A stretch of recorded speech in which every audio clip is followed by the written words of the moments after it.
Procesi për diskoklubin Puls nga Koçani,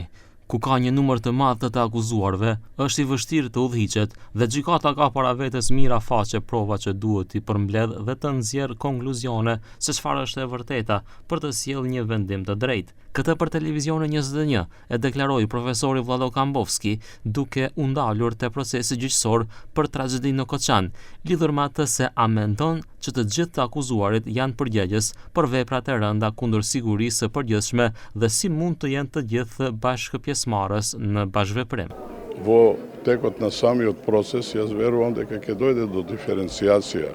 на оние кои што непосредно учествувале во самиот настан, имаат придонес за самиот настан, од оние што овозможувале услови, макар и смислено или на небрежен начин, за да се... Значи, проблемот е кај ваквите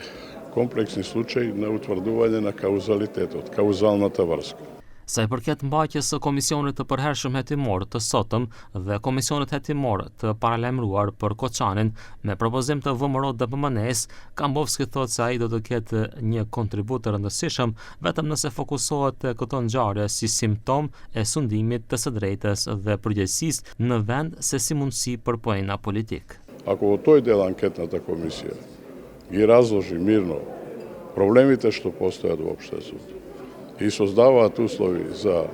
повторување на вакви, не дај Боже, повторување на вакви настани, она може да даде значаен придонес во тоа. Ако успее да ја подигне свеста во општеството дека мора да постои владење на правото, функционалност и одговорност на сите институции кои мораат да функционираат во интерес на граѓаните. Без партиски влијанија, без партизација, политизација и така натаму. Procesi për tragjedinë në diskoklubin Puls ka filluar në fillim të këtij muaji, ndërsa paralelisht me të po zhvillohen edhe debate në kuvend me seancën e sotme të komisionit të përhershëm hetimor dhe komisionit hetimor të paralajmëruar me kërkesë të deputetëve nga pushteti.